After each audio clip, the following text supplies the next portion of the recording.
Welcome to the sunny shores of Cape Cod. It's another beautiful night for baseball, and the Bourne Braves are back in action.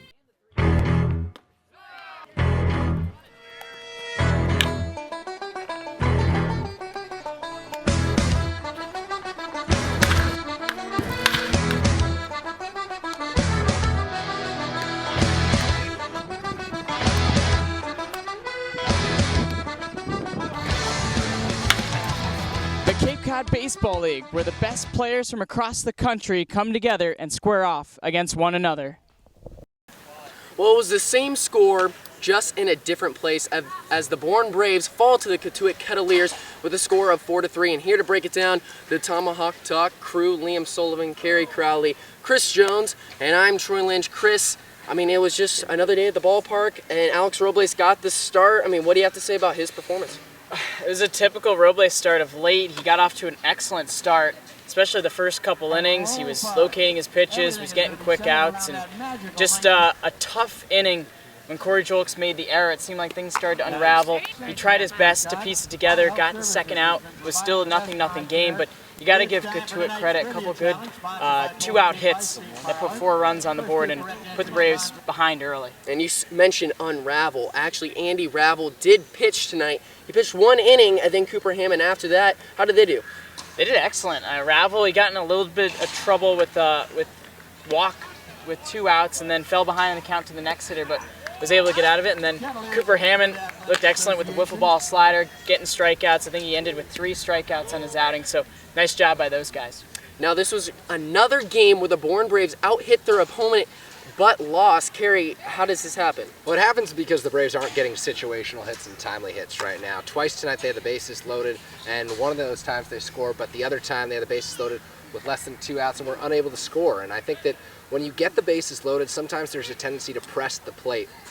All season long from day one, it's been one of the Braves' big issues is getting hits with runners in scoring position, and even more so getting hits with runners in scoring position and 2 outs on the scoreboard. And tonight they just couldn't get it done against the Cavaliers. And you look at the ways they did score, on an error, on a hit by a pitch, it wasn't the conventional ways, so all night they struggled in those spots. But a strong performance tonight by Nick Solak, but it seems to be another day for him. Yeah, he's been strong all season long. I mean, just getting it done consistently from the top of the lineup. Really can't say enough. It seems like, the rest of the Braves don't show up offensively, but you know what? Nick Solak How about his catch, too? Absolutely robbed a Cotuit home run in left field, stuck his glove right over the fence, brings it back to end the inning. Did you get B-roll footage of that? I did not, unfortunately. I have to save battery somehow, so I don't get a lot of the Braves on defense, but what I do have is a Nick Solak interview. Here it is. Well, it wasn't the outcome that they wanted, but yet again, Nick Solak, you had an amazing game, racking up 2 hits, and then you robbed a home run. Can you just kind of walk us through that play? Yeah, the guy hit it pretty high and deep, and I was just tracking off the bat. Kind of found the fence and jumped up and landed in my glove, I guess. Did Cooper Hammond say anything to you afterwards? Yeah, he just said nice grab and saving him a couple runs, so it's good. Cool. All right, we'll send it back to Tomahawk Talk.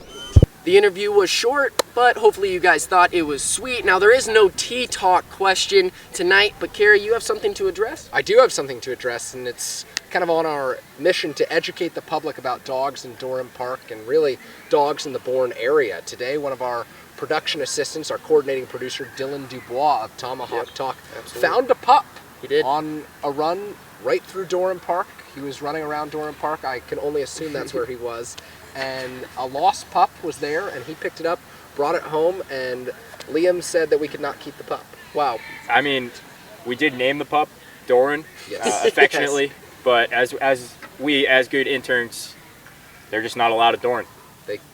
We spent so much time at Durham Park, we couldn't keep the pup. So that's it for T-Talk tonight with hashtag 2Ts. Yeah, 2. If you have any thoughts about that, please blow up our Twitter mentions. Were we going to mention Troy's attire during this segment? Oh, yeah, wow. Troy's attire. This is an interesting get-up. Get a good look. Yeah. It's Formal Friday, and it's also Red Shirt Friday. Which none of us got the memo on. Just Troy. I'm trying to start it now. I got the image out there. You guys will know for next Friday, and then next year it's going to be a thing. Mark my words. But second favorite segment to first favorite segment, players of the game. Chris, you go ahead. I'm going to go with Cooper Hammond out of the bullpen. Nicely done by him. He was putting up shutdown innings. The Braves just couldn't get enough runs for him. Leon.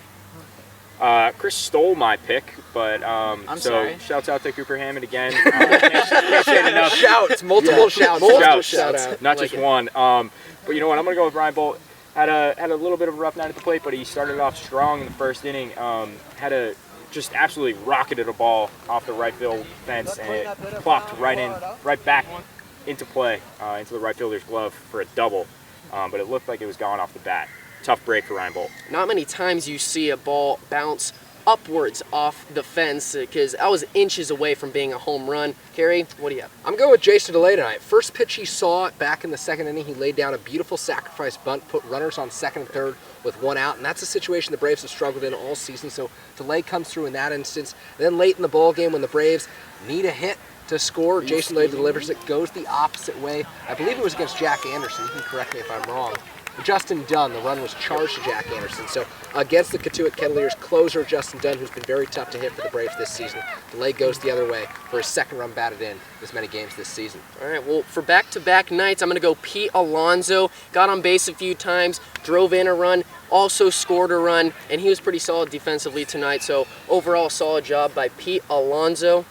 I do want to apologize to the family of Nick Solak, who got to see their son, their brother, their cousin, their friend interviewed tonight. But he had a two-hit ball game, and also with the defensive play of the year. So I think that they deserve our apologies. Also, I think that Pete Alonso's was officially changed to an error.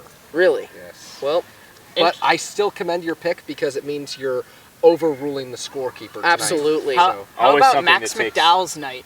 Yeah. Catcher's interference, hit by a pitch and an RBI, and then another hit by a pitch. Well, and he's leading the Cape in hit by pitches.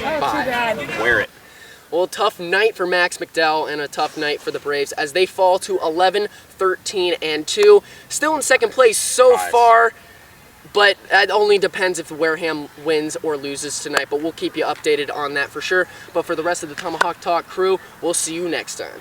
And makes the catch for the final out of the ball game. Ball game over. Bravos win. Fastball off the outside corner, gets away from the catcher Logan Ice. Here comes Garcillo. He scores the winning run. The Braves take it 4-3 on a wild pitch.